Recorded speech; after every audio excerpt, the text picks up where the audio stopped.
Não, é que Isso. ela mudaram os vizinhos meus aqui na frente e eles têm dois. Então ela Ah, não está acostumada ainda. Eu vou cortar o áudio aqui. bom, gente, então hoje o que que a gente vai fazer? A gente tem três assuntos, né, de três sessões bem curtinhas, né? Então nós vamos e as três têm relacionamento. Nós vamos tratar as três na aula de hoje, né? Então elas são bem curtinhas mesmo, né? O Primeira coisa é o payback, né? Então o que que é o payback? Ele é um tempo necessário para que a empresa recupere o investimento inicial do projeto. Então, qualquer projeto que você vai fazer, você tem que colocar um dinheiro, você tem que colocar um investimento, né? E o período de recuperação desse investimento é chamado de payback. A mesma coisa, você vai comprar uma franquia de uma loja de café, alguma coisa, você fala, vou gastar 150 mil nessa franquia, né? Ou aí você vai montar, vai gastar o dinheiro, depois você começa a ter o seu resultado, as vendas de café, e aí o seu fluxo de caixa vai entrando dinheiro, né? Então, o tempo que você demora para recuperar os 150 mil que você investiu, esse é um chamado período de payback. Então, normalmente é feito essa linha de avaliação. Então, quando você vai fazer um projeto, quem vai te vender o projeto, ele tem que dar uma estimativa do payback, do retorno, do tempo de retorno do seu dinheiro, para você poder avaliar. E nas empresas também trabalha assim. As empresas vão fazer algum investimento em um projeto dentro da empresa, da indústria, eles fazem uma avaliação para ver qual que é o tempo do retorno do dinheiro investido, né? Você não pode ficar, investe um dinheiro e vai demorar 500 anos para ter o retorno. Aí não compensa fazer o projeto, né? E aí os autores comentam que o critério do payback na tomada de decisão é bem simples, né? E ele também normalmente é pensado em 3 anos. O pessoal mais ou menos usa a linha de 3 anos, 36 meses, né? Os autores também comentam que todos os projetos que tiveram um período de payback de 3 anos ou menos, eles são aceitos. E que todos que tiverem recuperação do investimento superior a 3 anos, eles não são aceitos, né? São rejeitados. Então, é um padrão que se usa, né? Aí ele destacam alguns problemas na análise do payback. Então, o primeiro problema é a distribuição do fluxo de caixa dentro do período, né?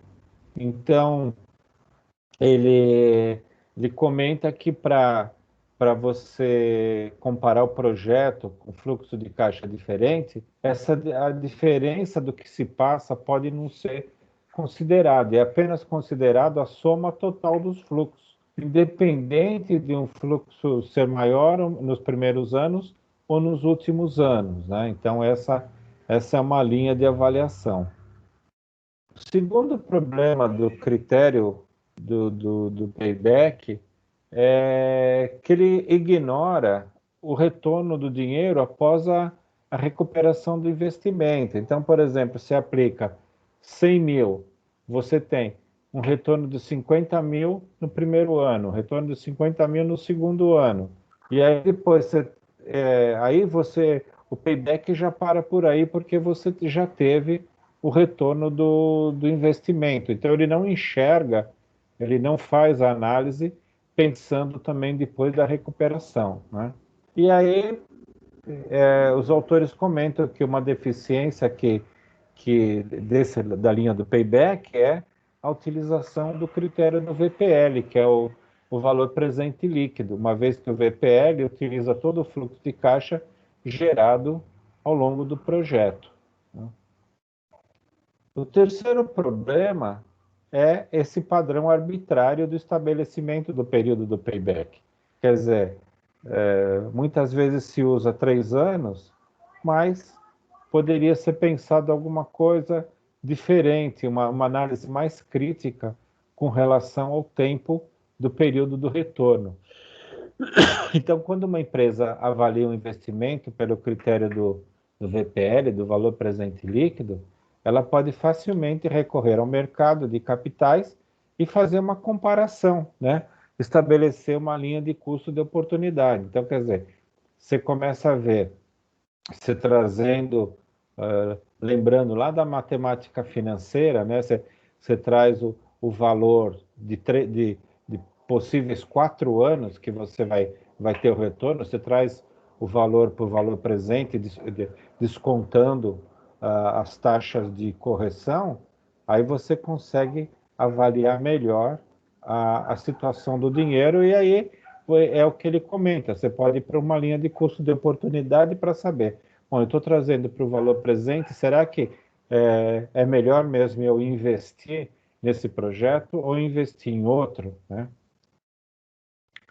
E aí, no caso do payback, não existe essa disponibilidade. Portanto, as organizações utilizam o critério, utilizam o critério do payback, tem que estabelecer um prazo de recuperação do investimento de forma arbitrária. Quer dizer, muitas vezes as empresas pensam, eu vou investir, quero retornar isso em 3 anos, quero retornar em 2 anos.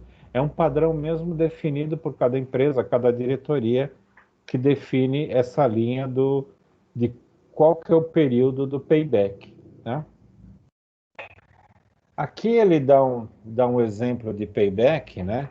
E aí mostra um pouco esses 3 problemas de avaliação, né? A primeira coisa, na página, lá no livro, na página 140, ele apresenta aqui um valor 22 mil, mas na verdade é 12 mil. Depois vocês deem uma notadinha para corrigir isso, tá? Então, o que ele traz aqui como exemplo para a gente? Ele traz um projeto A e um projeto B, os dois com investimento inicial de 100 mil. O projeto A, no ano 1, recupera, ele tem uma entrada de caixa de 50 mil. 50 mil no segundo ano, 10 mil no terceiro ano, 1 mil no quarto ano e 5 mil no quinto ano. Já o projeto B, ele Professor, tem um... Oi. desculpa estar te interrompendo. O senhor mudou de slide porque eu acho que travou aqui para mim. Ah, é? Travou para todo mundo ou não?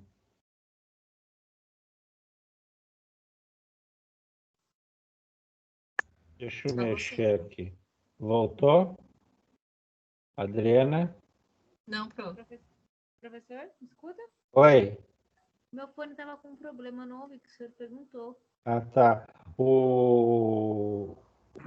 Os slides estão travados para você? Para mim tá mudando. Está mudando, né? Acho que é o seu caso, Ah, Adriano. Se agora você mudou, quer... professor. Mudou? Tá bom. Tá bom. Aqui mudou também agora. Tá. Devia estar meio lento aí. Então vamos voltar. Eu não tô no celular, não. Eu tô no computador mesmo. Né? Às vezes, quando a pessoa tá no celular, ele trava, né? Às vezes é a coisa da internet mesmo. Então Internet tá. Desde ontem a minha internet também está ruim, ela está dando umas travadas aí. Bom, tá todo mundo na tela agora, né? Na Agora tela tá. do... Tá, né? Eu não falei nada porque eu achei que o senhor estava explicando mesmo assim. Tá. Não, mas tem que falar para...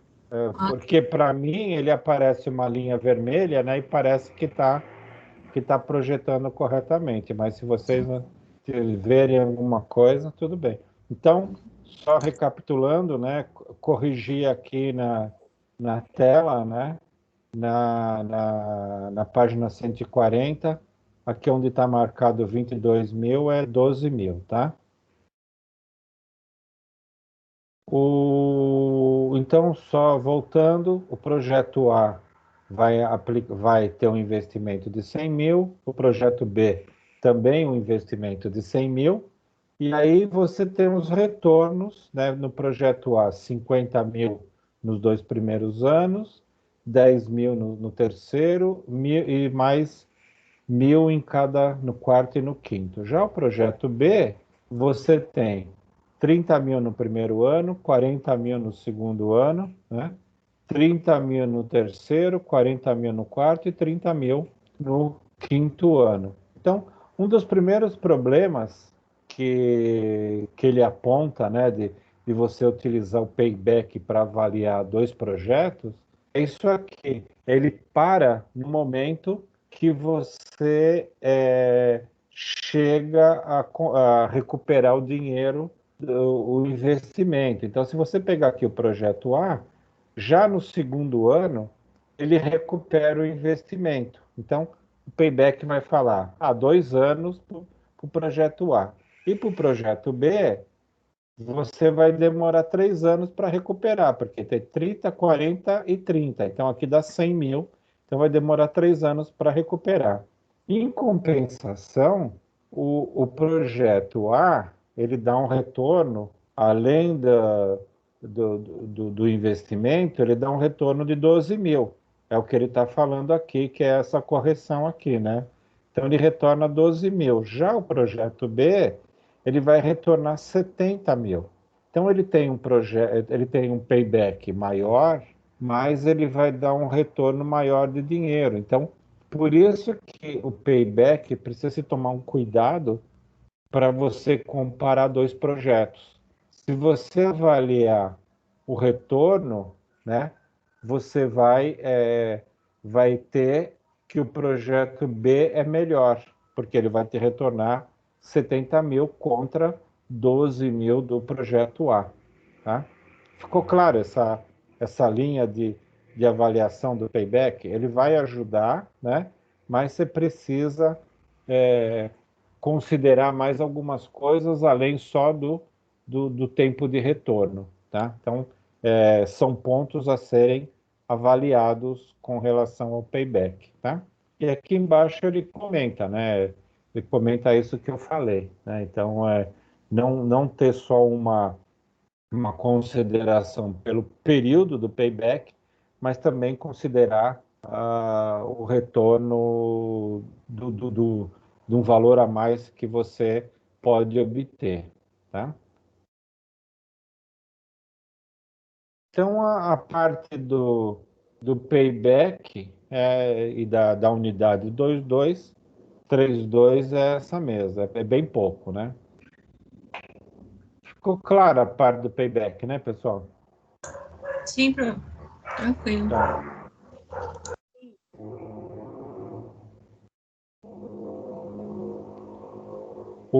Aí agora nós vamos ver a seção 3.3, que fala do valor presente líquido.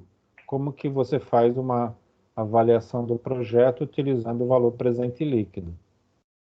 Então, o VPL, que é o valor presente líquido, é uma técnica sofisticada de avaliação econômica de investimento que leva em consideração o valor do dinheiro no tempo, né? Quer dizer, o dinheiro ao longo do tempo descontado uma determinada taxa de desconto ou custo de oportunidade ou retorno exigido. Quer dizer, você tem todo o seu investimento, aí você, conforme as entradas no caixa, você coloca uma taxa, né? Uma taxa que o dinheiro ele tem uma valorização durante o tempo, né? Que no payback não é visualizado, não é medido, mas já no valor presente líquido, via o valor presente líquido, já é analisado. Então, o que ele fala? Né? Que a técnica consiste em calcular a medida do valor presente líquido, que é obtido pela diferença entre o valor presente dos benefícios líquidos de caixa, que são previstos para cada período do projeto, e o valor do presente do investimento. Tá? Aqui fica mais, vai ter uma explicação melhor. Esse método traz a vantagem de que, caso o projeto seja aceito, garantirá a remuneração exigida do investidor. Por quê? É aquilo que a gente já falou em aulas passadas, né?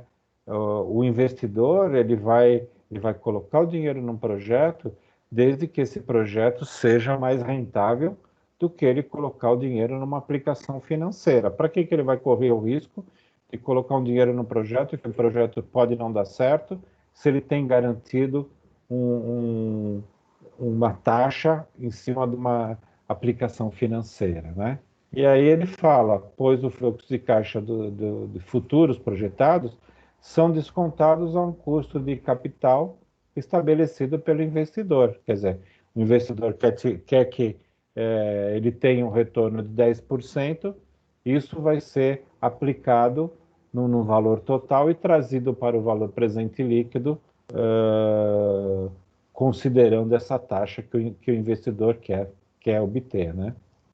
Então, o custo do capital é uma taxa de desconto que remunera o capital a ser aplicado pelo investidor, garantindo retorno suficiente para preservar e aumentar a sua riqueza. Quer dizer, é aquilo que a gente sempre fala.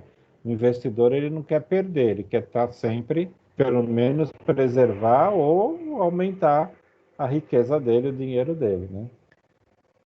A superioridade do critério de avaliação econômica de investimentos, pelo critério do VPL, ele reside em três características principais, e elas são, primeiro, o valor presente líquido usa o fluxo de caixa, quer dizer, fluxo de caixa o que é? O dinheiro que vai entrando, né? Esses fluxos são utilizados em projetos de investimento, pagamento de dividendos ou pagamentos de juros.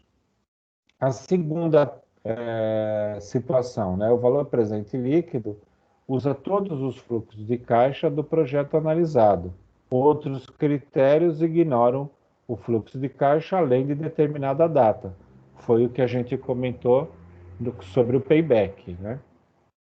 O valor presente líquido, na terceira, o valor presente líquido desconta os fluxos de caixa corretamente. Outros critérios podem ignorar o valor no decorrer do tempo. É o que acontece com o payback, ele é o valor puro, sem ter os descontos das taxas exigidas da correção do dinheiro. Então, ele dá um exemplo aqui que fica mais fácil a gente compreender a parte do valor presente líquido, né? Então, ele tem um investimento inicial de 500 mil, ele tem um retorno no primeiro ano de 250 mil, tem um retorno no segundo ano de 250 mil.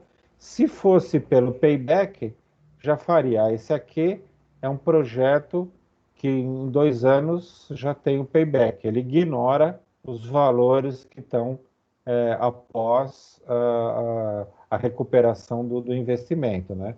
Só que os valores aqui estão sem a correção ou sem o ajuste da desvalorização do dinheiro, tá?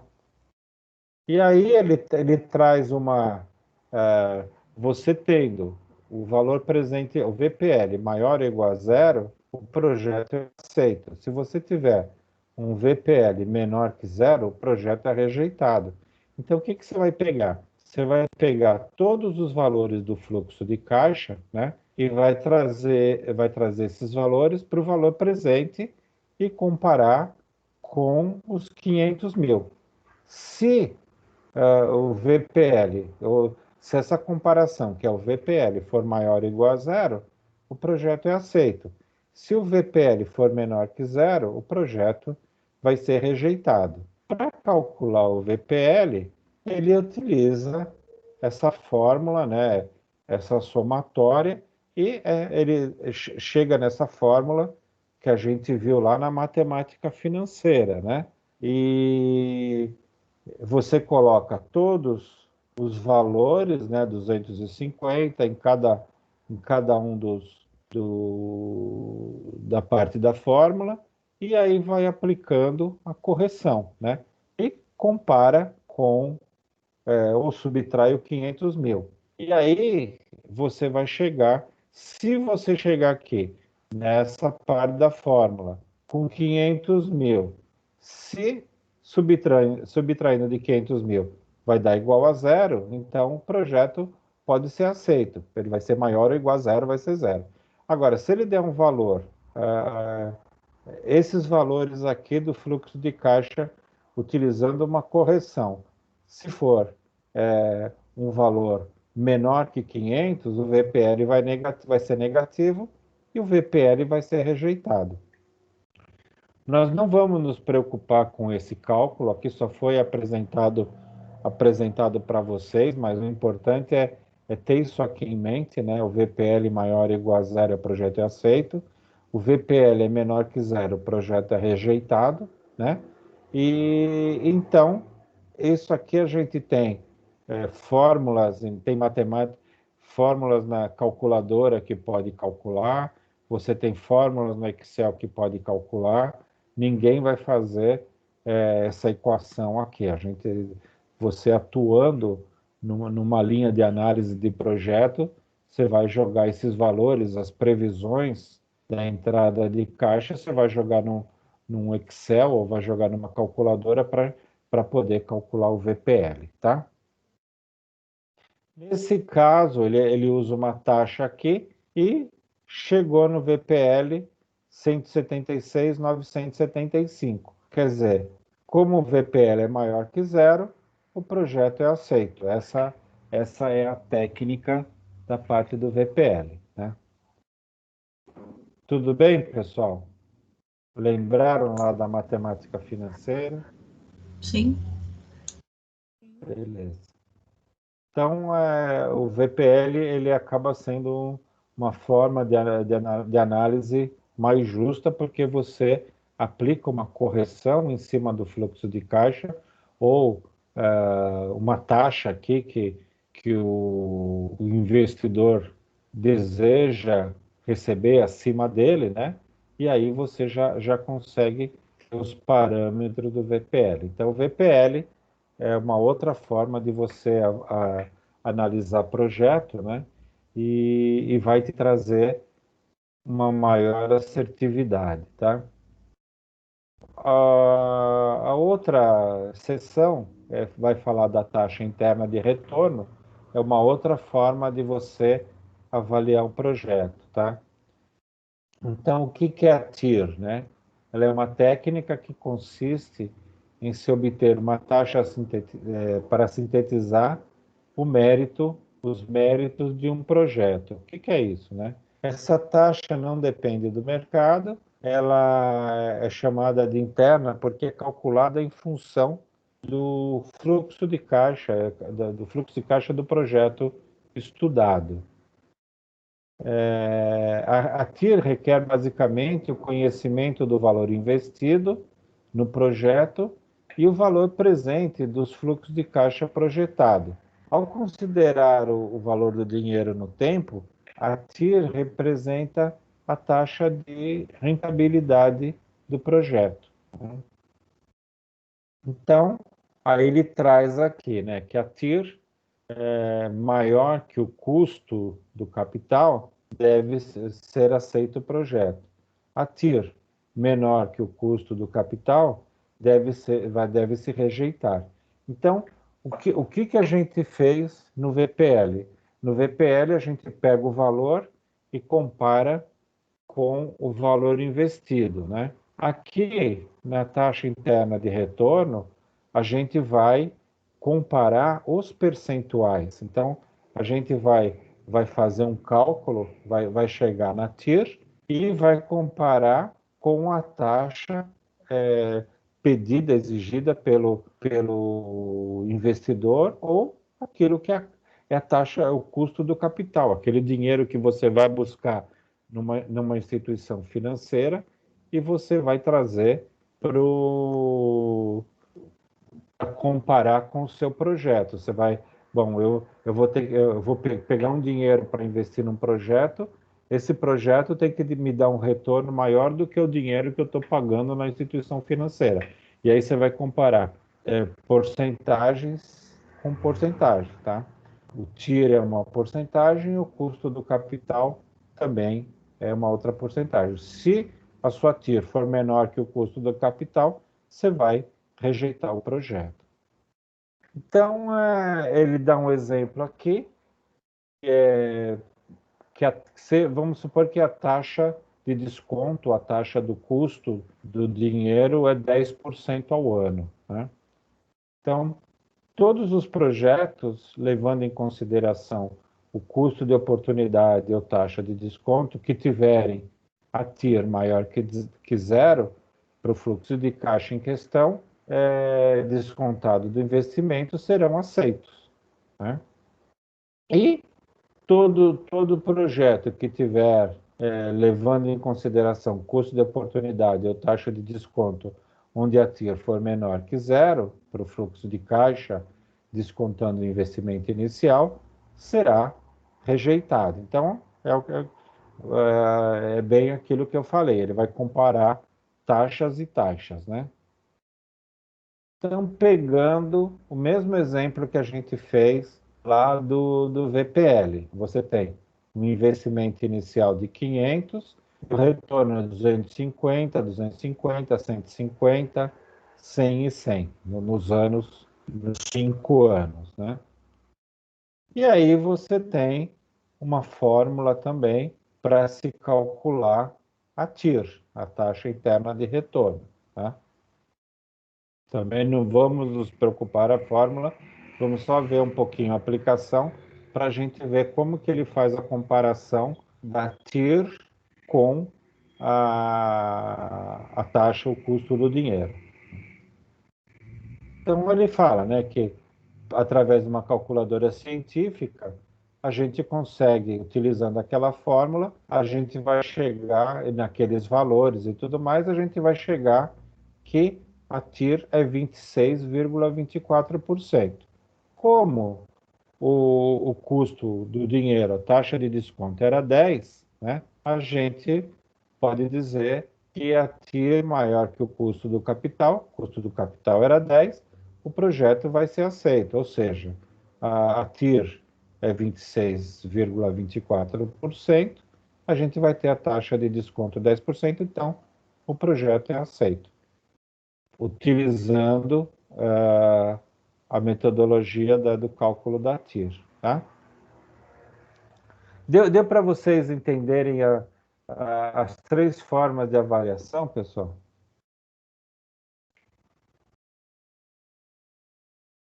Ficou claro?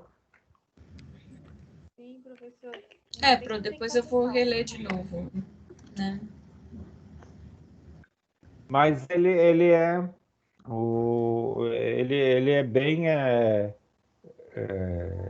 bem simples, né? É não se preocupar com a fórmula de cálculo, né? Mas o importante é só comparar, é só pensar na comparação, né?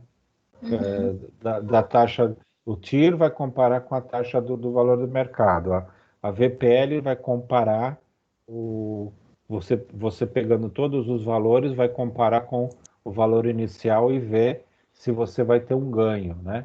E o payback é quanto tempo demora para você chegar, ter o retorno do seu capital, né?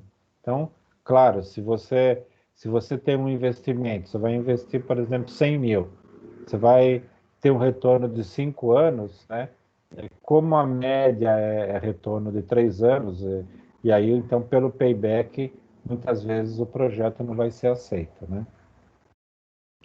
Então, é bem nessa linha, não tem muita dificuldade, mas é só saber o que cada uma faz e entender um pouco Entender o do que é conceito de cada um, né? o conceito mesmo, né? E normalmente as empresas elas utilizam os 3 métodos juntos, né? Então, não sei se vocês já trabalharam em alguma indústria, né? Nas indústrias existem engenheiros que trabalham com projetos e eles ficam sempre procurando melhorar a produtividade da indústria, ficam procurando formas de mexer nos equipamentos, substituir os equipamentos para ganho de produtividade. Ganho de produtividade mostra que vai trazer uma lucratividade para a empresa. Então, tudo isso é feito. Então, o diretor, por exemplo, da indústria, né, da fábrica, ele chega lá no início do ano, ele fala assim, olha, para esse ano a gente tem disponível um valor de 100 mil reais para se fazer investimento na fábrica, né? E aí as equipes de projetos vão apresentar os projetos, cada uma na sua área, um para mudar a forma de fabricação, que você troca por uma máquina nova, você vai gastar 100 mil reais, por exemplo, nessa máquina nova, e você vai ter um ganho X, Y, Z, e calculando com aumento de produtividade e lucratividade, né? Uma outra equipe vai fazer uma reorganização na fábrica, mudar a posição dos equipamentos para que o processo seja mais rápido, mas também essa mudança vai gastar 100 mil reais também. Eles Uma fazem outra uma equipe, comparação, né? é, e Vai aí fazer. então, e aí o que acontece? A diretoria vai avaliar os 3, 4 projetos em cima desses parâmetros, né? Da TIR, vai do VPL, do payback. Então, eles vão fazer essa avaliação e vão escolher qual projeto que vai dar maior rentabilidade para a empresa, é assim, para a fábrica. É assim que normalmente é feito, né? Então, Professor, vocês no futuro vão estar na posição de gestão, com certeza isso vai bater no colo de vocês para tomar decisão em cima de investimento. Nunca dá para se fazer todos os investimentos e também, dependendo de se trabalha numa empresa multinacional, vai ser questionado no investimento do retorno e tudo mais, por que você está fazendo aquele investimento. Então, se você usar uma dessas técnicas para justificar, também é um ponto importante, né? Porque não dá para fazer. Eu quero fazer um investimento porque eu quero, né? professor, Oi. só para resumir então, o payback ele é para mostrar quanto tempo demora para ter retorno do capital. É isso? Tá um pouquinho ruim a sua. Tenta ver se dá para Professor, tá falar de ouvindo? novo mais próximo aí. Oi. Professor? Oi, pode falar.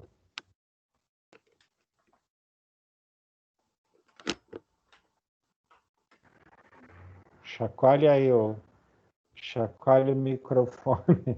Tá ouvindo agora? Agora sim. Tá, então só para resumir, o payback é quanto tempo demora para ter o retorno do capital, é isso? O tempo que demora para você retornar o seu investimento, entendeu?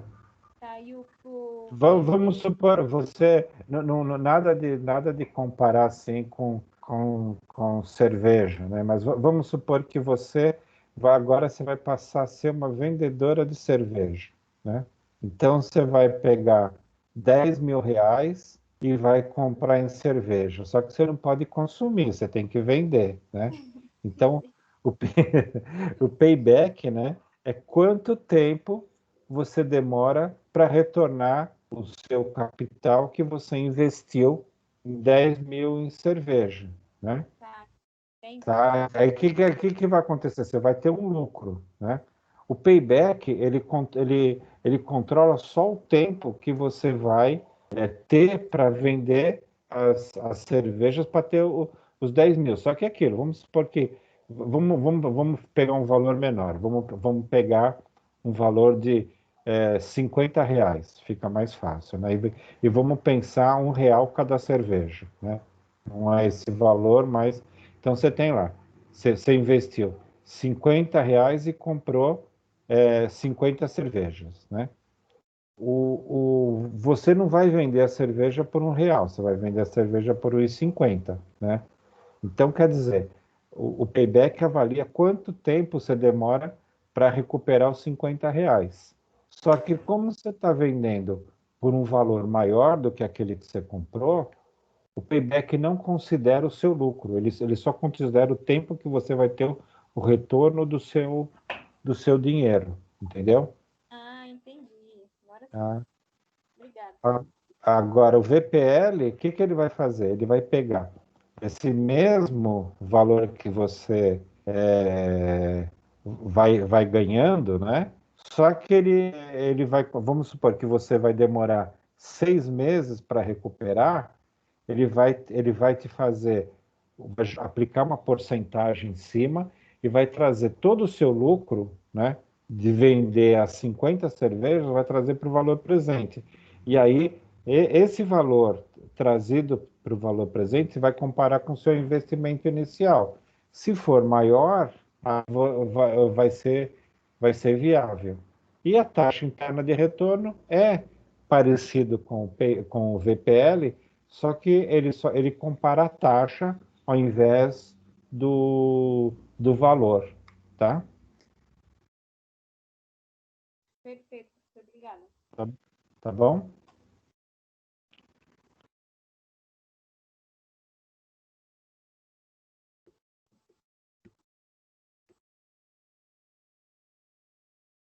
Bom, eu trouxe aqui para completar um pouquinho o nosso bate-papo, né? um- uma notícia que eu vi hoje, né? E tem um pouco em cima de investimento, né? É sobre a Selic, né? A taxa Selic, que é a taxa que controla todos os juros do país, né? Todas as correções, né? Então, a taxa Selic, o que é? É nessa linha o custo do dinheiro, isso que a gente está falando agora. Se você for fazer algum projeto, né, você tá falando alguma coisa em cima dessa taxa Selic, né? E a inflação que o governo está apresentando é 3%. Essa notícia saiu hoje às 18h20, né? Enquanto eu estava esperando para aula, eu peguei lá no UOL, né? Isso é aquilo que eu falo para vocês, né? Aproveitem um pouquinho o tempo e procurem se atualizar, ler algumas coisas em cima das novidades e tudo mais, né? Então, o que ele fala aqui nessa notícia, né? Se você colocar R$ 1.000 na poupança, num ano, você vai perder R$ 17. Por quê? Porque você está em cima da taxa Selic e a inflação é maior, né? Então, esse é um ponto que está se comentando nessa notícia, tá? Então, vamos dar uma acompanhada na notícia aqui, né? Eu também li por cima, vamos ler junto, né? Então, o Banco Central repetiu a decisão tomada em setembro e manteve a Selic, a taxa básica de juros do país, em 2% ao ano. Com isso, a aplicação de renda fixa, que de alguma forma depende desse indicador, como a poupança, fundos DI e títulos da Selic, continuarão com o mesmo desempenho nominal.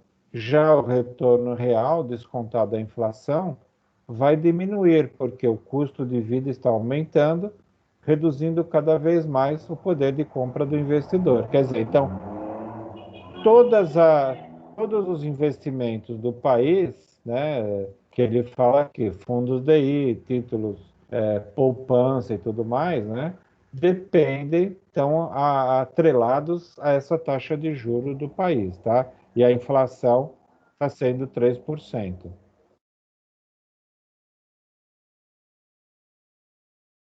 Já admiti a Cíntia, Pro. Oi? Eu já admiti a Cíntia. Ah, tá bom, obrigado. No encontro, aí ele comenta, né, que na notícia. No encontro anterior do Comitê da Política Monetária, o Copom, né, a inflação acumulada nos 12 meses até o fim de agosto, medida pelo IPCA, era de 2,44, agora é 3,14. Então, apesar desse índice aqui, a gente tem visto que a inflação tem sido maior aí, né? A gente tem visto as coisas aumentando mais aí no supermercado, né? Então, isso afeta diretamente o ganho real das aplicações de renda fixa, né? E aí ele dá uma comparação, abaixo aqui tem algumas comparações, que acontece com o investimento de R$ 1.000, considerando uma aplicação por um ano, no caso da inflação de 2,44, que era antes da reunião do Copom, e agora a inflação de 3,14. Lembrando que o investimento que paga o imposto são taxados em 17,5% para saques após 360 dias. Quer dizer, tem aplicações que você paga imposto, 17,5%, né? Então, tem uma aplicação chamada Tesouro Selic.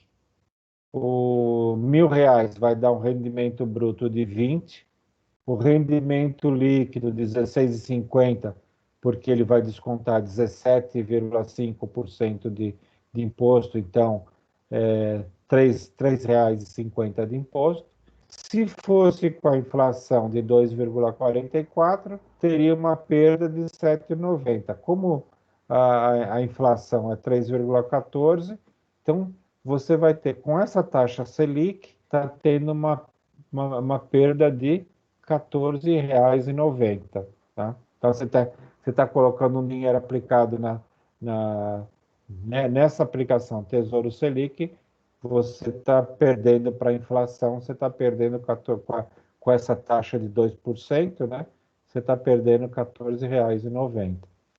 A outra aplicação do fundo DI, e aí você tem uma taxa de administração de 0,5%, você vai ter os mesmos R$ 20 de rendimento bruto, só que o rendimento líquido é 12,35. Então, no fundo DI, você está perdendo mais, você está perdendo aqui da inflação R$ 19,05, você está perdendo mais do que aplicar, né, no Tesouro Selic, tá? Então, essa é uma outra tipo de aplicação.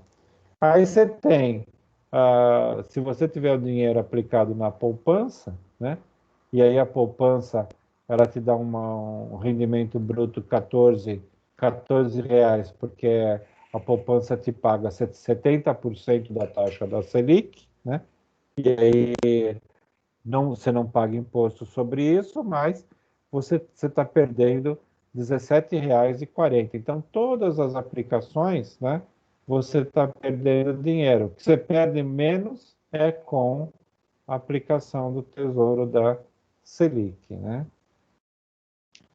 Ele comenta ainda nessa notícia, né, sobre juros negativos. Então, o levantamento feito pela gestora de recursos, a Infinity Asset Management, mostra que a taxa de juros atuais no Brasil, descontada a inflação projetada para os próximos 12 meses, está negativa em 0,75. Nessa lista, o Brasil tem a 12ª maior taxa real de juro entre 40 países, né? Então,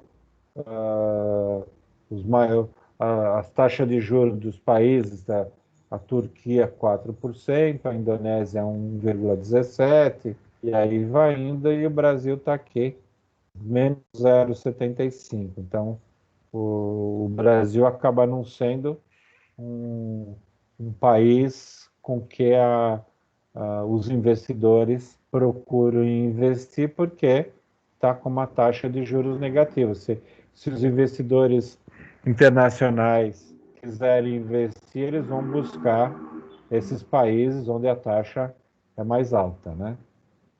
Então, esse é um problema para a gente aí, né? Que espera de dinheiro vindo de investimento estrangeiro, tá? Aí ele complementa nessa notícia, né? A renda fixa serve para reserva de emergência. Mesmo com a taxa negativa de juros, gestores de recursos dizem que a renda fixa tradicional é a melhor alternativa para a reserva de emergência, aquela parte das economias que pode ser utilizada para gastos inesperados. Isso porque as incertezas continuam no cenário por pelo menos 3 motivos: risco de uma segunda onda do Covid e voltar a atrapalhar a economia, eleições americanas e dúvidas com relação aos gastos do governo e o tamanho da dívida pública, né? Aí ele comenta, né, acredito que 2020 já está dado, né? O que pode provocar movimento nas taxas seria o encaminhamento de uma reforma importante, mas com eleições em novembro isso não deve ocorrer. Já a eleição dos Estados Unidos pode trazer volatilidade aos mercados, afirma especialista em renda fixa. Quer dizer, apesar de a gente estar em outro país, eleições nos Estados Unidos pode mudar o mercado, né? É o que eles estão dizendo aí, né? Para aplicações a longo prazo, a dica é mesmo diversificar as aplicações.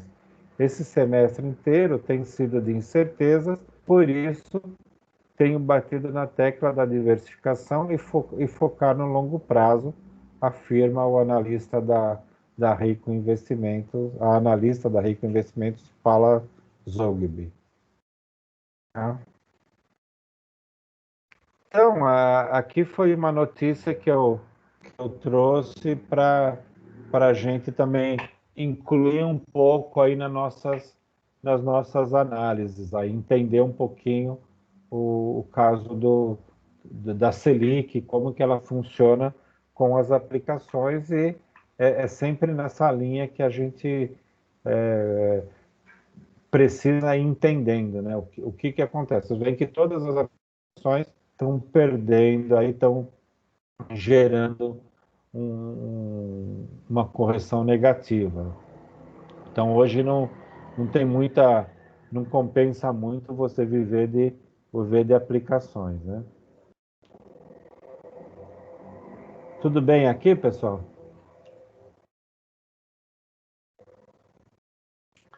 Eu tinha preparado uma outra notícia, só que essa notícia é de 6 de outubro, mas também faz parte para a gente entender um pouco essa parte da economia e como que funciona a parte de investidores, né, externos no Brasil, né? Então, ela entra um pouco também nessa notícia que saiu hoje. Essa daqui é do dia 6 de outubro, tá? Então, o que a notícia fala? Fuga de investidores do Brasil mais do que dobra em 2020. Então, nessa notícia, ele dá algumas explicações, né? A fuga de investidores estrangeiros no Brasil das aplicações de risco em 2020 deve mais do que dobrar em relação ao registrado em 2019. Né? Então, o que são aplicações de risco? São aplicações em bolsa de valores. Então, muitos investidores estrangeiros estão fugindo de aplicação no Brasil. E isso não é bom para a gente, que a gente precisa de investimento de capital externo, né? Aí ele fala também nessa notícia, para investidores direcionados ao setor produtivo, geralmente de longo prazo, e voltados à aplicação de empresas comerciais e industriais, o Brasil também atrairá bem menos dinheiro nesse ano, cerca de 49 bilhões, e aí em 2019 foi 73 bilhões. Então, para nós, né, que é importante a aplicação dos investidores na Bolsa de Valores, que é a parte de riscos, né? Mas, para o país, o melhor é que os investidores estrangeiros invistam nas empresas, né?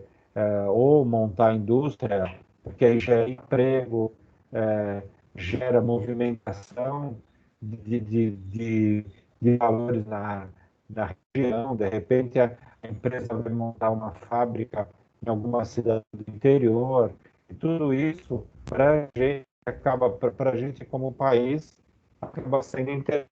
Mas mesmo assim, está se prevendo uma redução dos investimentos vindo do exterior, também na área de nas empresas comerciais e industriais. Né?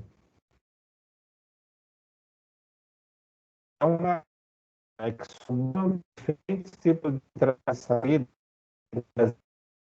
positivos de dinheiro estrangeiro de apenas 11 bilhões, 59 bilhões em 2019. Vai ter uma queda bem alta aí de estrangeiros. Né? E aí ele mostra que, segundo as previsões atualizadas do IFF, Institute of International Finance, que reúne 450 bancos e fundos em 70 países, a capital do Brasil estão concentrações de títulos de empresas, cujos das destaque são 18 bilhões em 2020 e no passado as retiradas foram de 2,7 bilhões. Quer dizer, então, a saída de investimento no país não ter adiciona quem tinha dinheiro investido está tirando do país. Né? Aí ainda complementa investidores que deixaram de aplicar, principalmente em títulos relacionados indevidamente com o país da dica, havia atingido 8,4 milhões. Então, todo que está se comentando está mostrando a incredibilidade ou não credibilidade dos estrangeiros no país. E é uma aplicação. A conexão está falhando, Bruno. Está falhando.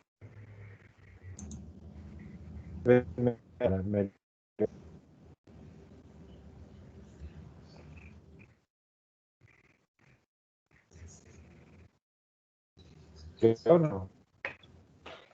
Pouquinho. Um pouquinho. Ok. Tá mais devagar. Então, a redução ocorre em um ano. Tá falando, parecendo um robô. Tá tudo Tá picotando. todo mundo ruim ou não? Tá bem ruim, professor. Eu achei que fosse até a minha internet. A mim, nos últimos dias aí, viu?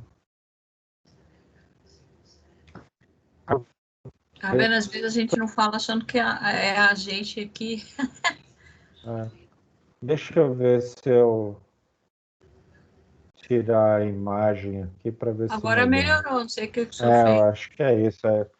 Tô muito bonito, aí pronto, aí ofusca toda a internet. É que a imagem Carrega um consome, pouquinho. né? Eu tinha esquecido. Então, a redução ocorre em um ano em que os países ricos lançaram pacotes trilionários para injetar liquidez nas economias. Quer dizer, o mundo inteiro teria mais dinheiro, né? E poderia ser investido no país. Então, um dinheiro em que, em muitos casos, acaba vazando para economias que oferecem boas chances de retorno, e aí não é esse caso no Brasil, né? Então, o Martim Castellano, chefe do departamento de pesquisa do IF para a América Latina, que ele comenta algumas coisas, né? Que a desvalorização do real em relação ao dólar até tem tornado os ativos brasileiros baratos para investidores. No acumulado no ano, o dólar se valoriza quase 40% frente ao real, né? Então é um ponto interessante, né? Em uma situação normal, seria a hora dos estrangeiros comprarem títulos brasileiros porque estariam desembolsando menos dólar, né? A situação da conta pública no Brasil, no entanto, tem desencorajado esse movimento, estimulando os saques. Então, o que é isso? A credibilidade do país perante os estrangeiros, né, tem gerado tudo isso aqui, né? As contas públicas, quer dizer, o governo gastando muito dinheiro com contas públicas, para fazer com que a máquina do governo funcione, muitos deputados, muitos senadores e com toda a parte da estrutura por baixo, são as contas públicas que são envolvidas, né? O dinheiro envolvido, e fora toda a parte de corrupção que isso aí chega para o mercado externo, né? Então espanta todos os investidores, né? Então, o que ele comenta mais? Que para os investidores, o risco seria comprar um ativo hoje e o real se desvalorizar ainda mais. Quer dizer, você compra e o real se desvaloriza, você perde dinheiro. Ou a bolsa embicar para baixo um eventual quadro de desarranjo macroeconômico provocado pelo alto endividamento do setor público. Quer dizer, tudo o que o governo faz, e não é o governo atual, são todos os governos, vão mostrando isso para o mercado externo, né? Então, gera toda uma insegurança para quem vai aplicar. Isso mesmo acontece com a gente. Você tem um dinheiro, você vai colocar num banco. Você sabe que um banco não tem uma credibilidade, você não vai colocar dinheiro lá. É o que os investidores estrangeiros fazem, né? E aí ele comenta ainda, né, que a fragilidade fiscal continua sendo o calcanhar de Aquiles do Brasil. Ao contrário de outros países na região, o mecanismo de controle do gasto público brasileiro ainda é muito novo e está para ser testado. Quer dizer, foi criado pelo governo um controle de gastos públicos que você não pode... você tem um teto, né, de gastos públicos e que limita a correção das despesas públicas até a inflação nos 12 meses. Quer dizer, o governo não pode gastar mais no ano seguinte, ele só pode gastar aquilo que a inflação cobre o que ele gastou no ano anterior. Então, isso ainda está em teste no país, mas quando for estabilizado, acaba gerando uma credibilidade para o mercado externo, né? Mas ainda que ele está comentando aqui, que ainda está em teste, né? Ainda está em teste, né? A percepção dos investidores sobre a habilidade do governo brasileiro em manejar a situação fiscal no resto desse ano e em 2020 será fundamental para determinar o comportamento dos investidores mais à frente. Quer dizer, se o país tiver leis ou fiscal interessante, vai mostrar alguma reação, pode ser que comece a melhorar a imagem para fora, né?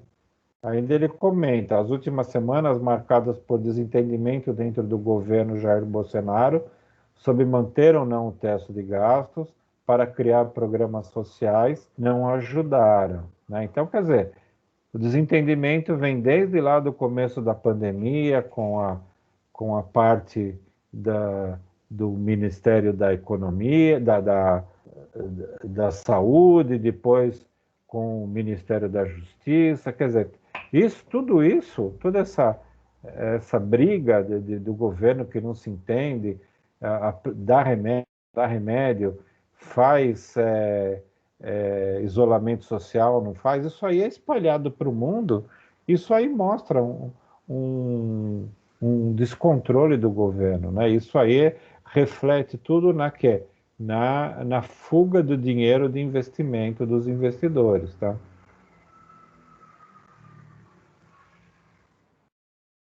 Então é isso, essas duas notícias, pessoal, o assunto. Vocês querem comentar alguma coisa?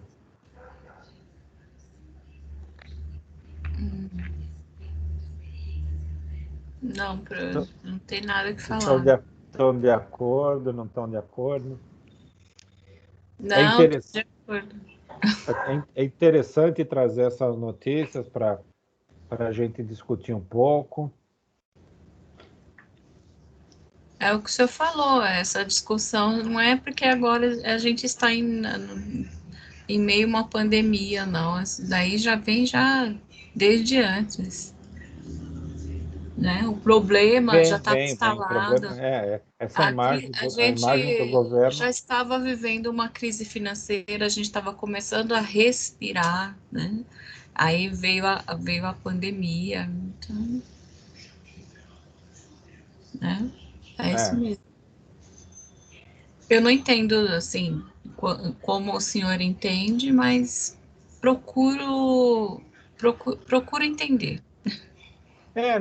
na E, verdade, na e agora verdade, eu estou na tendo aula verdade não também, né?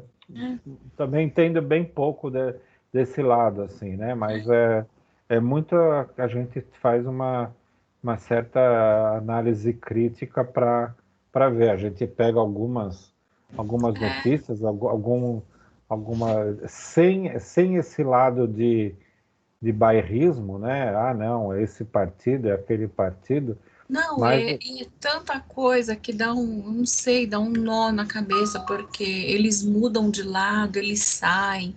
Aí não é que a gente às vezes tem memória fraca é, também. Você teria que pegar uma planilha até para colocar lá, entendeu? Para né? É é, lógico que aquilo que eles fazem de errado ou que deixam de fazer, a gente tem que não temos que esquecer, né? é, Aquele que e- foi um mau presidente ou aqueles que fizeram algo de bom. Creio assim, como presidente até hoje que nós tivemos, que eu lembro assim, que eu já tinha um entendimento, eu gostei muito do Fernando Henrique. é, que Então, deu uma organizada. eu, eu Deve ter tinha tido. na época 16 anos, eu tirei o título, eu fiz questão de votar, eu já votava, foi a época que mudamos de moeda, né? É, Que era o RV, ele entrou com o RV para depois entrar o real, e a gente tinha que fazer aquela conta, tudo. E o meu primeiro emprego foi como operadora de caixa. vixe, Pois é, pronto. Então, tinha que fazer aquela continha por 2,750, né? você devia até sonhar, né? Devia até É, sonhar. a fila ia assim, né? Era numa farmácia, mas ia os senhorinhos, as pessoazinhas de idade, sabe? Eu queria um centavinho ali de troco, foi difícil. Foi minha primeira experiência, acho que eu nunca vou esquecer. É, o nosso país, ele vive conturbado aí de muitos anos, né? Quer dizer, É, você, você não pegou vocês, né? Não pegaram a parte da inflação alta, né? eu Que aí peguei ouvindo meu pai falar. então, Meu pai vinha do supermercado com as compras. Eu lembro do meu pai conferindo nota fiscal para ver as coisas. Ele guardava nota, sabe? é, E meu pai nessa época ele era gerente do supermercado Sendas. hum, Então ele sempre trabalhou no comércio a vida toda e até hoje. Ele é dono de lojas, duas lojas na Bahia que são dele, né? é, Sempre trabalhou com lojas, sempre foi comerciante. Então, assim, ele nessa época, o meu pai, ele vendia carro, ele vendia televisão, ele lá na minha casa não parava a TV, é, não parava a televisão. Ele vendia uma, adquiria outra, aí a outra tinha um controle remoto que era com fio, eu lembro. então, mas qual que era o grande problema da inflação que quem não viveu, né, não vivenciou, né, não consegue nem imaginar o grande problema, né?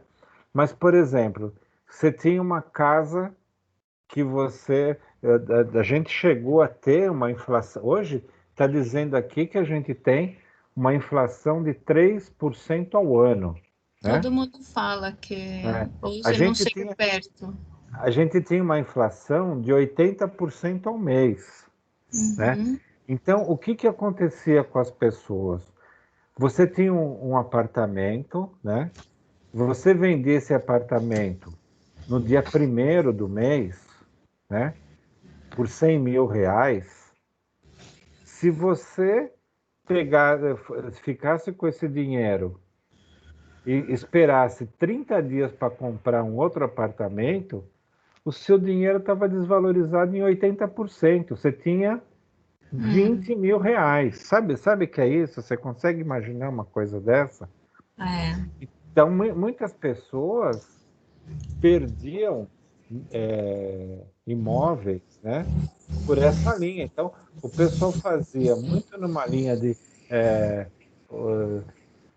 de troca, assim, para não você não ficar com dinheiro na mão, porque desvalorizava. Então, Eu acho que era isso. Então, ele o que, guardava dinheiro em casa. Eu lembro que meu é, pai, ele não guardava dinheiro em banco, era, né, em casa. mas você não podia guardar dinheiro também, porque você tinha que que Ele você pegava, investia, ele você tinha que comprava investir. carro, É, reformava carro e vendia. é isso Porque mesmo. o Então, meu tio era mecânico e fazia reforma em carro. é, Então, ele às vezes comprava um carro que precisava reformar, ele reformava e vendia, coisa muito rápida, assim. então, o que que acontecia com o salário da gente, né? Você recebia o seu salário. Não dava para Não, então no comer. dia. Então era assim: as pessoas que recebem no dia 5, né? Então os supermercados lotavam dia 5. Por quê? Todo mundo recebia, pegava o dinheiro, já ia lá, comprava. Porque você não podia ficar com dinheiro. Se você não comprasse naquele dia, no dia seguinte a coisa já estava mais cara. Meu Deus. O seu dinheiro você não conseguia comprar, né? Meu. Então, as empresas, elas faziam reajuste de salário todo, todo mês. O senhor fala Então, isso no quê? Nos anos 80, não é? é, isso, 80, no E período oi? de 83, 84, né? Então, ainda era tempo da ditadura ainda, né? É, não, não era, Acabou não em era. 85 a ditadura, não foi? Não, Ela não, não não era. foi extinta em 85, né? 85 que foi eleito o, Tancredo. o Tancredo, tá certo. É.